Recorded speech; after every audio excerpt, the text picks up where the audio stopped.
All right, we are back. You have now heard the story Wizzle, and you have now heard the story Honey, I Love. And we spent a lot of time really picking those books apart and thinking like the narrator. We want to think like the narrator and understand what they think, what they feel, what they hear, what they see. All right, so now we're going to compare them on a T-chart. Super simple. Ta-da! Wizzle and Honey, I Love. First thing, it's pretty obvious when we're looking at them. Let's think about the point of view, okay? We have, what did we say Wizzle was?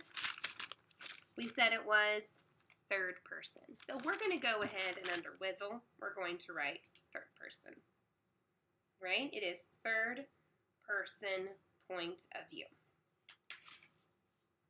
Okay? Honey, I Love, what was that? What did we say that was? First person. You are right. There it is, first person. So we're going to write first person. Okay, now when I was sitting down and I was trying to compare and contrast these two stories before I taught you, I really wanted to kind of let my brain think and process what on earth we just read.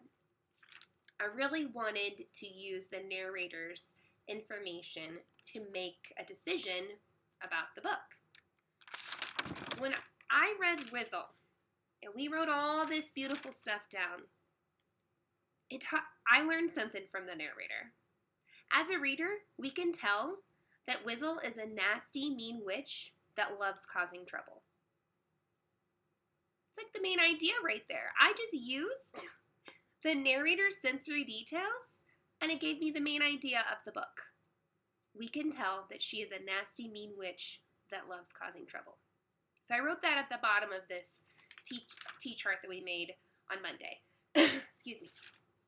And then I did the same for Honey, I Love. I wanted to think, okay, so what did I learn from the narrator and all these sensory details? What main idea can I get from this? I wrote at the bottom of this one, as readers, we can tell that she loves a lot of things, even herself. We learned that, didn't we?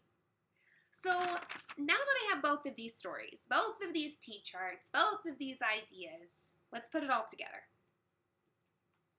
So, what does the narrator in Wizzle think about?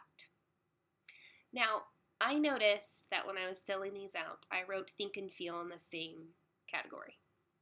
Perhaps if I read school, I would have split those up and my T-chart would have been 4 sections. Think, feel, see, hear.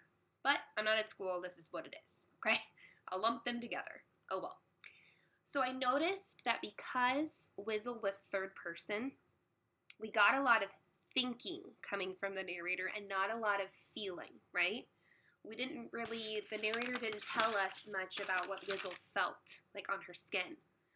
But in Honey, I Love, because it was first person, we got a lot of that. We got a lot of feeling. So that to me was a big difference between the way the narrators talked about the stories.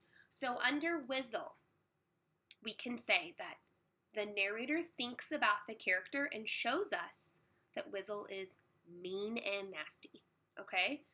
So I'm going to write, the narrator thinks that Wizzle, oh my gosh. The narrator thinks about the character and shows us that Wizzle is mean and nasty. Okay. Don't mind my scribbling. The narrator thinks about the character and shows us that Wizzle is mean and nasty. There was a lot of thinking. If we go back to our T-chart, she thinks that she's nasty, smelly, and bored. She thinks that she likes revenge. The narrator thinks Wizzle is mean. The narrator thinks Wizzle is impatient. The narrator thinks Wizzle is hateful. Like, there's all of that in there. So I just kind of lumped it all together. I didn't list it all one by one because we already did that. Okay, now let's think about Honey I Love, which is such a sweet story. So I noticed that there was so much more thinking when it's third person and so much more feeling when it's first person. So I lumped it all together under, feeling here, right? We have a lot of things she feels. I feel that the narrator feels things. I think we need to say that. The narrator feels things such as the hot, sticky sun. I just picked one of them to be an example because she feels so much on her skin, right? Her mama's arm, the stinging of the water, all of that. So we're going to write the narrator feels things such as the hot, sticky sun. Okay? It came to me as we were doing this that third person point of view is mostly thinking, seeing, and hearing, whereas first person point of view is a lot of personal things like feelings, like touching, also hearing and seeing, but more of the feel. So I wanted that on there. Now we can kind of take our main ideas that I wrote on the bottom, and we're going to write them on our T-chart now. Let me show you my T-chart. Okay, the narrator feels things such as the hot, sticky sun. Okay, and now we're going to add our main ideas that we got because we have to make a decision about this narrator based on the sensory details that she gave us. Okay, so under Wizzle, we said that the narrator feels that Wizzle is a mean witch. Do you remember that? We're going to write that. The narrator feels that Wizzle is a mean witch. I mean, and this narrator did such a great job of showing us that, right? All the mean things she was doing when she became a fly, when she became a glove, all those mean things she did to poor DeWitt's children.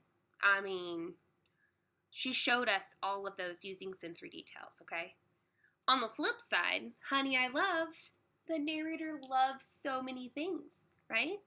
The narrator showed us all the things that she loves by using her senses of feeling, seeing, and hearing. So this is the sentence I came up with.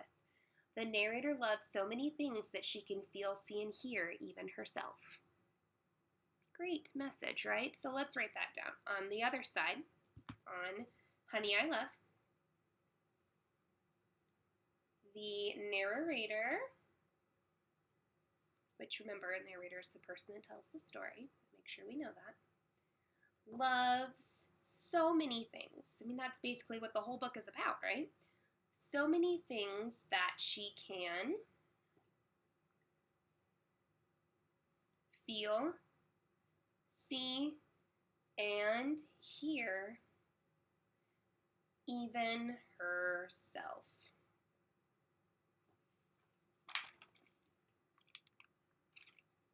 Okay, so the narrator loves so many things that she can feel, see, and hear even herself. Awesome. Now, I have to pull all this together, okay? We learned a great deal about Wizzle based on a narrator's point of view in third person. We learned a great deal about this sweet little girl talking about all the things she loves in first person. Now what? Well, I learned more about the viewpoint of the narrator by listing out all the different sensory details. So I'm going to write that at the bottom, and you're going to as well. I learned more about the viewpoint of the narrator, or you could say the narrator's point of view, by listing out the different sensory details.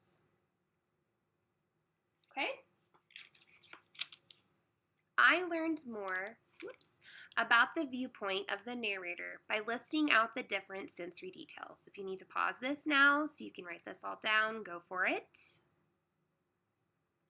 Okay, what a fun adventure we just went on, looking at the different sensory details in a story and how the narrator tells the story. I also learned a great deal as a writer on what cool ways I can say things. Don't forget, such as my favorite in Honey I Love with the water coming out. What did she call it? Oh, hold on. You're probably telling me right now. You're probably yelling it out right now. Mrs. Lewis. She called it the, flying pool. That's right. The flying pool was my favorite part that the author did there. And then the part about the screaming boards in the house in Wizzle was my favorite part.